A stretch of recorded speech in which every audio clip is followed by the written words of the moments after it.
اعوذ باللہ من الشیطان الرجیم، بسم اللہ الرحمن الرحیم۔ سب دیکھنے اور سننے والوں کو میری طرف سے باادب السلام علیکم۔ امید ہے کہ آپ سب لوگ خیر خیریت سے ہوں گے۔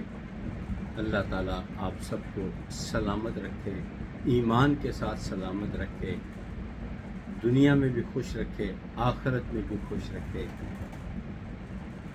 میں پیارے پیارے چھوٹے چھوٹے اسلامی واقعات لے کر آپ کی خدمت میں پیش ہوتا ہوں۔ یقین کریں میرا مین آبجیکٹو یہ ہوتا ہے کہ یہ واقعات آپ نہ صرف خود سنیں بلکہ یہ واقعات آپ اپنے پیارے پیارے چھوٹے چھوٹے بچوں کو بھی سنائیں تاکہ ان کی دلچسپی اسلام کی طرف بڑھے۔ امید ہے کہ آپ میری اس درخواست پر غور کریں گے۔ اس کے لیے ایک طریقہ کار ہے کہ آپ جو میرا یوٹیوب چینل ہے اس کو لائک کریں، سبسکرائب کریں، بیل آئیکن دبائیں اور کمنٹس بھی ضرور دیں تاکہ آپ مجھے نیا آئیڈیا دیں کہ آپ میں کس چیز پہ بات کروں۔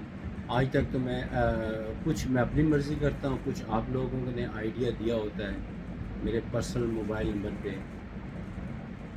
آج میں واقعہ ایسا سنانا چاہتا ہوں جو آپ نے بہت دفعہ سنا ہوگا، لیکن ہر دفعہ سنانے کا اور سننے کا اپنا ہی مزہ ہے۔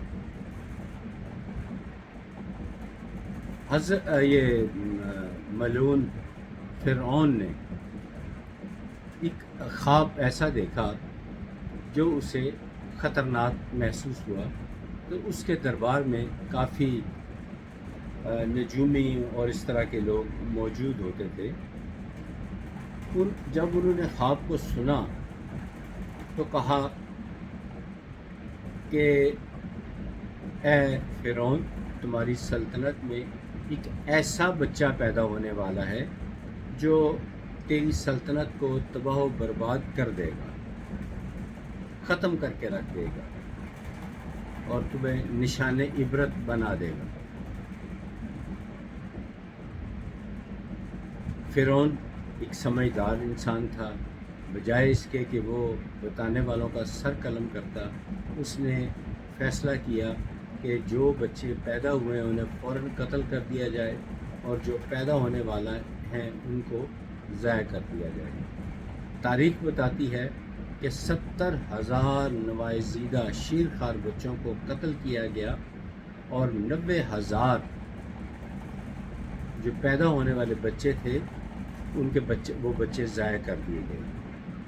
پھر کچھ وزراء جو فرعون کے تھے انہوں نے مشورہ دیا، اگر یہ سلسلہ رہا تو اے فرعون، تمہاری سلطنت تو سکڑ جائے گی، کتنی تیزی سے قتل و غارت کی جا رہی ہے، اگلی نسل کہاں سے آئے گی؟ تو فرعون نے غور کیا اور فیصلہ کیا کہ 1 سال قتل نہ کیا جائے اور 1 سال قتل کر دیا جائے۔ تو جس سال قتل کیے گئے اسی سال حضرت موسیٰ علیہ السلام پیدا ہوئے اور سلامت رہے، جبکہ آپ کے بھائی حضرت ہارون علیہ السلام اس سال پیدا ہوئے جب قتل نہ کرنے کا حکم تھا۔ اب جب حضرت موسیٰ علیہ السلام پیدا ہوئے تو ممتا کو فکر تھی، ہر وقت چھپا کر رکھتی کہ ہر طرف فرعون کے سپاہی گھوم رہے ہیں، اس کے رونے کی بلکنے کی آواز کہیں سن کر لے نہ جائیں، قتل نہ کر دیں۔ آپ اس کو دودھ فوراً پلا دیتی تاکہ یہ روئے نہ۔ تو اللہ تعالیٰ کی طرف سے ندا آئی کہ مجھے اب نام یاد نہیں ہے، کہ اے موسیٰ کی والدہ، بچے کو میرے حکم پر ایک صندوق میں ڈال کر دریا میں ڈال دے۔ باقی میری حکمت جب سنا تو اللہ پہ یقین تو تھا، بھروسہ تو تھا، تو آپ نے ایک پیارا سا صندوق تیار کیا اور اس میں 3 سوراخ کیے تاکہ ہوا کا گزر بھی ہوتا رہے۔ تو آپ نے دریا میں بہا دیا، اللہ کے حوالے کر دیا، سپرد خدا کر دیا کہ اب اللہ حفاظت فرمائے گا، میرے اللہ کا وعدہ ہے اور اللہ کا وعدہ جھوٹا نہیں ہوتا ہے۔ آپ اللہ پہ بھروسہ کر کے بیٹھ گئے، لیکن حضرت موسیٰ علیہ السلام کی بہن تھی نا، ان کو چین نہیں آ رہا تھا، وہ پریشان تھی۔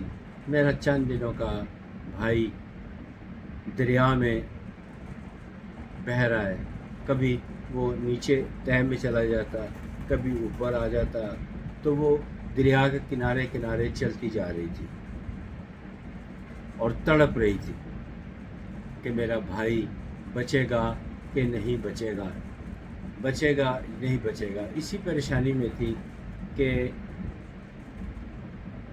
موسیٰ علیہ السلام کا صندوق چلا جا رہا تھا، تو فرعون اور اس کی بیوی آسیہ،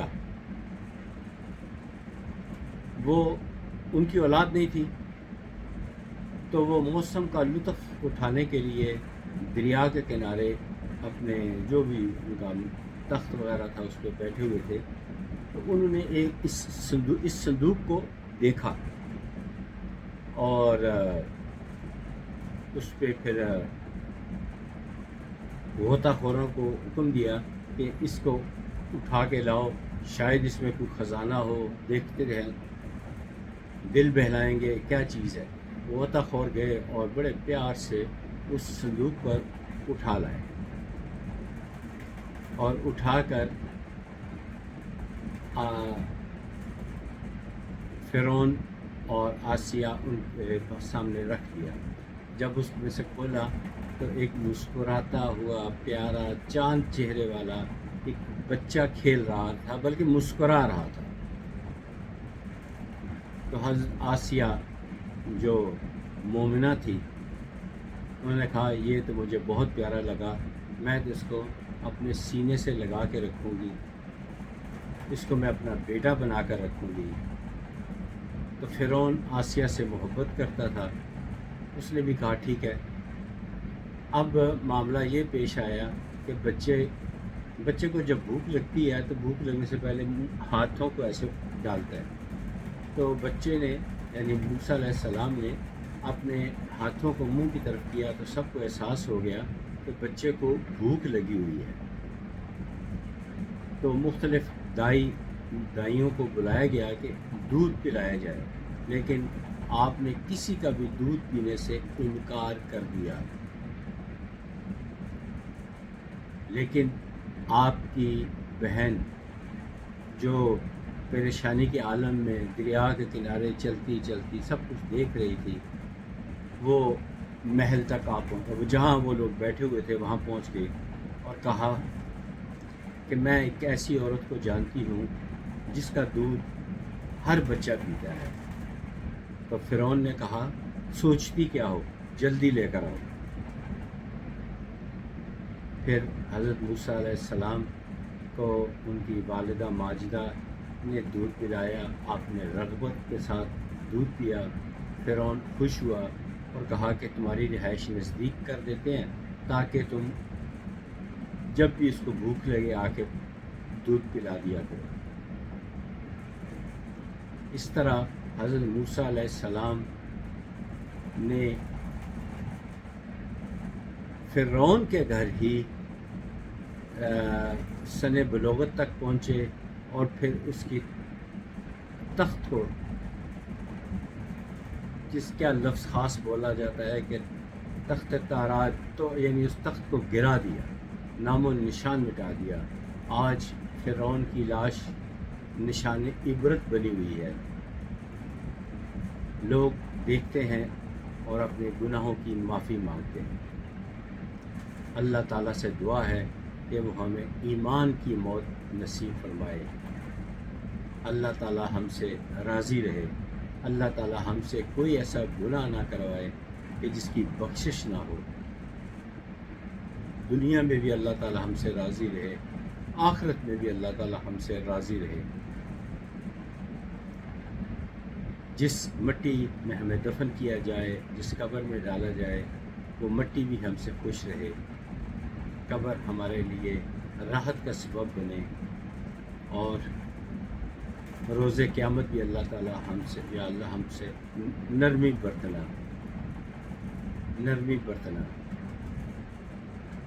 یا اللہ ہم سے نرمی برتنا، حساب کتاب میں نہ پھنسا دینا۔ اگر حساب کتاب میں پھنس گئے تو بہت مشکل ہو جائے گی۔